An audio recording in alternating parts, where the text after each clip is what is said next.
Hello, good morning मेरे सभी students को। कैसे हो आप सब? इस लॉकडाउन में दोबारा आपसे जुड़ने का मौका मिला, मुझे काफ़ी अच्छा लग रहा है। उम्मीद करता हूँ आप सबको भी अच्छा लगेगा। लॉकडाउन का मेन मोटो है अभी स्टे होम स्टे सेफ। तो मैं आपसे भी, सभी स्टूडेंट्स से ये उम्मीद करता हूँ कि आप सब अपने घर में अच्छे से रहेंगे, होल्ड रहेंगे और इस कोविड-19 बीमारी से बचेंगे। सभी स्टूडेंट्स को पहले तो मैं ये बताना चाहता हूँ कि सॉफ्ट स्किल के कुछ टॉपिक्स या काफ़ी टॉपिक्स हो चुके हैं, लेकिन कुछ टॉपिक्स को मैंने रखा है अभी तक, जो टॉपिक्स प्रॉपरली अच्छे से हो चुके हैं और हम इसके बाद वाला टॉपिक पढ़ेंगे।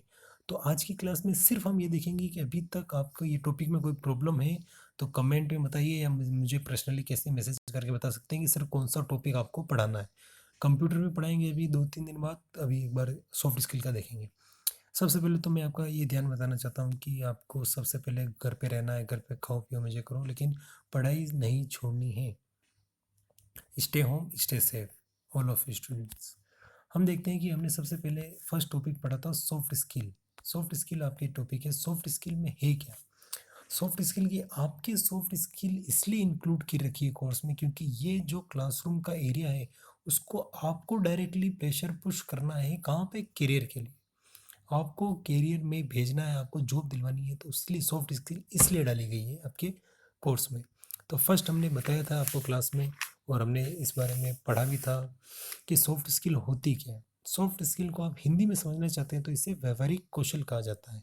व्यवहारिक कौशल सॉफ्ट स्किल का ही नाम है, जिसमें बातचीत करने का तरीका, communications, flexibility, leadership, team work और टाइम मैनेजमेंट, इसके अलावा भी काफ़ी सारी चीज़ें मैंने बताई थी सॉफ्ट स्किल होती क्या है।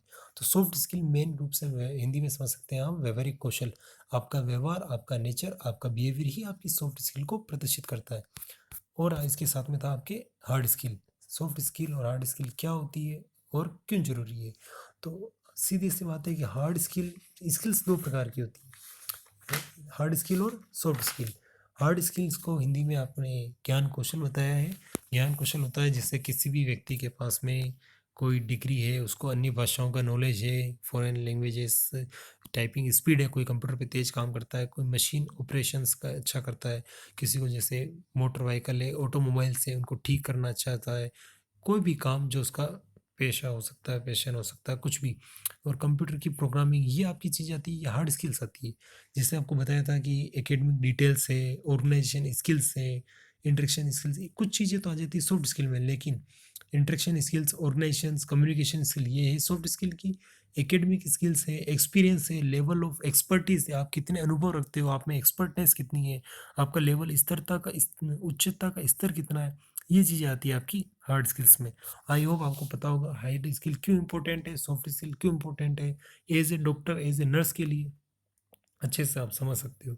आज के प्रेजेंट टाइम को देखते हुए बताता हूँ, जैसे अभी चल रहा है कोरोना वायरस।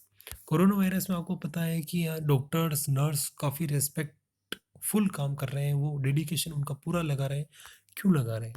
क्योंकि उनका मेन मोटो ये था ज़्यादा से ज़्यादा लोगों को राहत देना और लोगों को हेल्थी बनाना। अपने टाइम जितनी लिमिट्स है उससे ज़्यादा भी वो काम कर रहे हैं। उनका जितना बॉडी का जितना स्ट्रेंथ है, जितनी आपकी कैपेबिलिटी है, उससे लिमिट क्रॉस करके वो काम कर रहे हैं। क्यों कर रहे हैं? क्योंकि उनमें सॉफ्ट स्किल की क्यों कर रहे हैं? क्योंकि उनमें सॉफ्ट स्किल की अनुभूता है, वो अनुभव कर रहे हैं, वे इस बात की समझ रखते हैं। ठीक है। इसके बाद हमने एक चीज़ पढ़ी थी personal hygienes and grooming. Personal hygienes क्या होती है? पर्सनल हाइजीन्स का हिंदी अर्थ होता है व्यक्तिगत स्वच्छता। ग्रूमिंग सजना सवरना। और पर्सनल हाइजीन्स नॉर्मली हमने पढ़ा था कि पर्सनल हाइजीन्स में be describe as the principle of maintaining cleanliness and grooming of external body.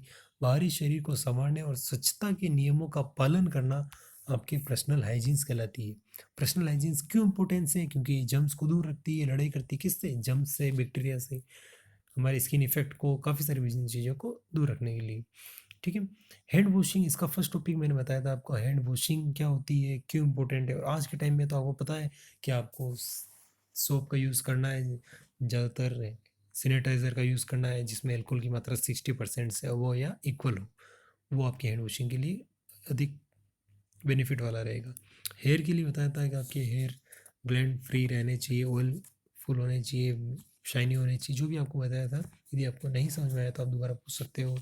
अब ये सारी चीज़ें आपके पेशेंट डिपार्टमेंट और मेडिकल डिपार्टमेंट दोनों पे लागू होती है, सॉफ्ट स्किल की सारी चीज़ें। ये नहीं है कि सर मैं मेडिकल डिपार्टमेंट में स्टूडेंट के लिए काम आती है, नहीं। ये लाइफ के हर पर्सन जिसमें आप कोई भी प्रोफेशन करते हो या पर्सनल लाइफ, सभी में सॉफ्ट स्किल और हार्ड स्किल दोनों जरूरी है। और सॉफ्ट स्किल का यूज़ आप अपनी लाइफ में करेंगे तो आपकी लाइफ डेवलपमेंट होती रहेगी। तीसरा टॉपिक था आपकी बॉडी ओडोर का। बॉडी ओडोर होती क्या है? बॉडी ओडोर देखो स्टूडेंट, सभी को मैंने लाइटली लिखा है। लाइटली इसीलिए ये दिखाने के लिए लिखा है कि बॉडी ओडोर हमेशा हमारा लाइट होना चाहिए।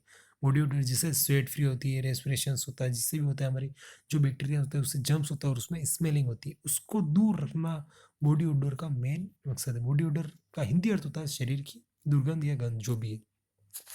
ठीक है, इसको दूर रखने के उपाय भी बताए थे, वो आप एक बार नोट्स में आप देखें। फिर उसके बाद टीथ ब्रशिंग लिखा था। इसके साथ मैंने एक टॉपिक और बताया था, बेड ब्रीथ गुड ब्रीथ। तो बेड ब्रीथ को दूर करने के लिए टीथ ब्रशिंग, फ्लोसिंग डेली आपको करनी पड़ेगी। ठीक है, वो आप नॉर्मली करते भी होंगे। उसके बाद आपको ग्रूमिंग लिखाई थी। ग्रूमिंग का मेन मकसद होता है फीलिंग गुड। व्यक्ति यदि अच्छा महसूस कर रहा है, अच्छा अपने आप को समझ रहा है कि मैं ठीक हूँ, महसूस हो रहा है, वो चीज़ होती है आपकी फीलिंग गुड। नहीं कि आप कॉस्मेटिक से ज़्यादा उपयोग कर रहे हैं, ड्रेसिंग लगाएं, परफ्यूम लगाएं, वो ग्रूमिंग नहीं हो आपकी। आपका ड्रेसिंग सेंस टाइम और प्लेस के अकॉर्डिंग सूटेबल होना चाहिए और आपकी फीलिंग गुड होनी चाहिए हमेशा। फिर आपको पर्सनल हाइजीन का ध्यान रखना है। नेक्स्ट टॉपिक हमने पढ़ाया था, इसमें देख सकते हैं आपको डेली आपको नहाना भी है, ब्रशिंग करनी है, कपड़े आपके ड्रेस क्लीनेंस और सेट फ्री वाले फ्रेश क्लोथ्स पहनने हैं, हैंड वॉशिंग का पूरा ध्यान रखना है, सोप का यूज़ करना है, जैसे ये बेबी कर रहा है। फिर आपके नेक्स्ट टॉपिक था कम्युनिकेशन स्किल। कम्युनिकेशन स्किल्स में इसके टाइप्स कितने होते हैं? सर 4 टाइप्स होते हैं। कौन कौन से होते हैं? स्पोकन कम्युनिकेशन, जिसे वर्बल कम्युनिकेशन कहा गया है, non verbal communications, written communications और विजुअलाइजेशंस। अब स्पोकन कम्युनिकेशंस का दूसरा साउंड कम्युनिकेशन होता है जो फेस टू फेस होता है, जिसे अब हम फेस टू फेस बात नहीं कर रहे हैं, लेकिन मेरा जो कम्युनिकेशन आप सब स्टूडेंट के प्रति वो कैसा है? साउंड कम्युनिकेशंस है। जिसका इसका मतलब ये कौन सा है? Verbal communications. यदि मैं बॉडी लैंग्वेज से बताता, गेस्चर पोस्चर से बताता या ड्रेस एक्ट करके बताता, तो वो नॉन वर्बल कम्युनिकेशंस होता। तीसरा होता है रिटन कम्युनिकेशन, जैसे ये नोट्स आपने लिखे हुए हैं नोटबुक में, यदि मैंने नोटिस बोर्ड में लिखे हुए, ये आपके रिटन कम्युनिकेशन है। और चौथा होता है विजुअलाइजेशन। अब इसमें टिप्स क्या क्या होते हैं कि कैसे हम कम्युनिकेशन स्किल्स को बढ़ाएं। तो देखिए स्टूडेंट, हमें स्किल्स बढ़ानी है तो स्किल्स के मेन जो पिलर्स होते हैं, जिसके बेस पे स्किल्स टिक के रहती है, जिसमें डेवलप होती है, उसको बढ़ाना पड़ेगा। जैसे अच्छी सुनने की क्षमता, गुड लिसनिंग की, रीडिंग की, न्यू वर्ड्स की। आपके पास नए वर्ड्स ही नहीं होंगे तो आप कम्युनिकेशन में कैसे उसका उपयोग करेंगे? इसका मतलब आपको प्रॉपर ग्रामर समझनी है, उसका उपयोग करना है, और ज़्यादा से ज़्यादा अपनी डिक्शनरी को पावरफुल बनाना है, स्ट्रेंथ बनाना है, लार्ज बनाना है। जितनी ज़्यादा इसमें आपकी डिक्शनरी होगी, उतनी ज़्यादा आपका शब्दों का प्रयोग उचित माध्यम से प्रस्तुत कर पाएंगे आप। वो सारी चीज़ें थी। यदि आपको समझ में नहीं आई है तो आपके नोट्स देखें, और नहीं आती तो मुझे वो टॉपिक्स पूछें। ठीक है, कम्युनिकेशंस होता क्या है? तो कम्युनिकेशंस में आपको ये बताया था कि communication is the art of transmitting information, ideas, attitude, information to one person to another person और one place to another place. ये पर्सनल प्रोसेस है, ये लोगों के बीच में बिटवीन पीपल्स होती है, इसमें बिहेवियर चेंज होता है, ये मीनिंगफुल प्रोसेस होती है, ये थॉट्स, इमोशंस, वर्ड और एक्शंस को प्रोवाइड करती है। ये मोटिवेट करने में भी लोगों का काम आती है। ये कम्युनिकेशन स्किल्स का प्रकार, ये प्रोसेस है, इन सेंस है। ये एक इमोशनल प्रोसेस है। तो स्टूडेंट्स, ये एक सोशल प्रोसेस है, ये पर्सनल प्रोसेस है, और ये एक इमोशनल प्रोसेस भी है। यदि किसी चीज़ समझ में नहीं आती है तो आप मुझे पूछ सकते हो। कम्युनिकेशंस की प्रोसेस में क्या होता है? प्रोसेस में होता है कि सेंडर होता है जो इनकोड देता है, जैसे मैं दे रहा हूँ, आप हो रिसीवर, बीच में फीडबैक भी हो सकता है कि, और मीडियम में होता है। मीडियम जिस लैंग्वेज में दिया जाता है, जिस वे में दिया जाता है, जिस तरीके से दिया जाता है, और फीडबैक वो मैं आपसे लूँगा कि आपको कितना समझ में आया है, या आप जो क्वेश्चन पूछते हो उससे पता चलता है कि कम्युनिकेशन कितना हुआ है। ठीक है, जैसे आपको पता है कि आज के टाइम में जैसे कोई भी पॉलिटिशियंस होते हैं, लीडर्स होते हैं, या लीडर जो किसी चीज़ को, टीम को लीड करता है, तो लीड कब कर सकता है? जब उसका कम्युनिकेशन स्किल्स अच्छा होगा, वो अपनी बातचीत को अच्छे से बता पाएगा। जैसे महेंद्र सिंह धोनी एक captain, as a captain, as a Virat Kohli as a captain, अपनी आइडियाज़ को दूसरे टीम के वर्कर्स के साथ में नहीं बांटते हैं, नहीं बांट सकते हैं, तो वो मैच हार जाते हैं। लेकिन सही समय पे सही आइडियाज़ को प्रस्तुत करना और एक्सप्लेन करना ही एक लीडर की क्वालिटी होती है। इसलिए कम्युनिकेशन स्किल कब अच्छी होगी? जब आपकी लीडर स्ट्रेंथ भी अच्छी होगी। बैरियर्स कैसे हो सकते हैं? शोरगुल ज़्यादा हो सकता है, कम समझ हो सकती है, नॉलेज का अभाव हो सकता है, इम्प्रोप्रिएट मीडियम माध्यम सही नहीं हो सकता, इमोशंस आप कुछ ज़्यादा इमोशंस में बह रहे हो या फिर इमोशंस डले हुए हो तो आप अपनी बातों को नहीं बता पा रहे हो, ठीक है? लैंग्वेज डिफरेंसेस हो सकता है, आपकी भाषा की डिफरेंस हो सकती है या आपने कोई चीज़ समझी नहीं है, सुनी नहीं तो आप उसको एक्सप्लेन नहीं कर सकते, तो ये आपके वीक ऑफ कम्युनिकेशंस में आता है। कम्युनिकेशंस को कैसे इम्प्रूव करें, कैसे डेवलप करें, ये आपको पता होना चाहिए। जिससे कम्युनिकेशन स्किल आपके ऑर्गेनाइजेशन स्किल्स, इंटरेक्शन स्किल्स के साथ में जुड़ा रहता है, लेकिन हमें इसे डेवलप करने की ज़रूरत रहती है। लेकिन लिसनिंग अब कम्युनिकेशन स्किल्स कब ज़्यादा होगा?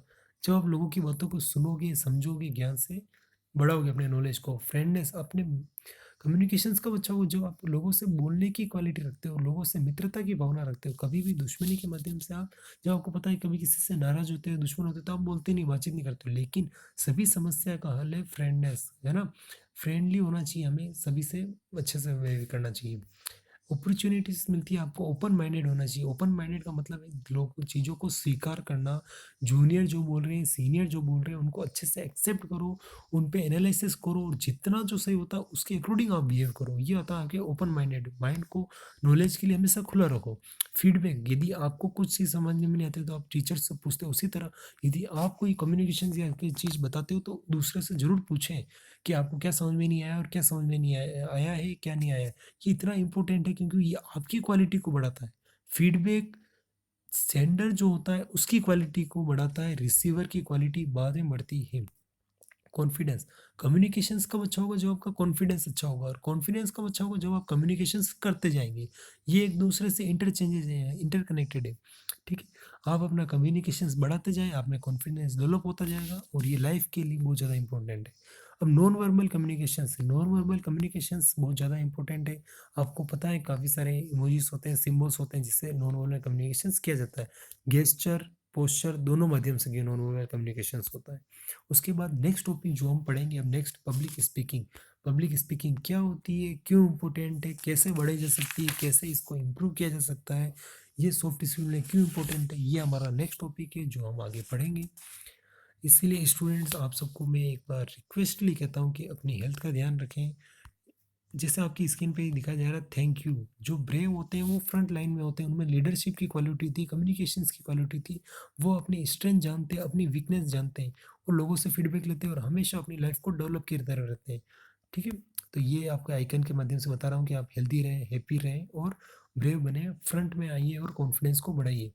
नेक्स्ट हमारी पूरी टीम एचएल पीपीटी की, आपके पूरा स्टाफ मेंबर्स आपको अच्छे से पढ़ाएगा ऑनलाइन क्लासों में, बशर्ते आपसे उम्मीद की जाती है कि आप अच्छे से सपोर्ट करें, घर पे रहें, सुरक्षित रहें और पढ़ते रहें।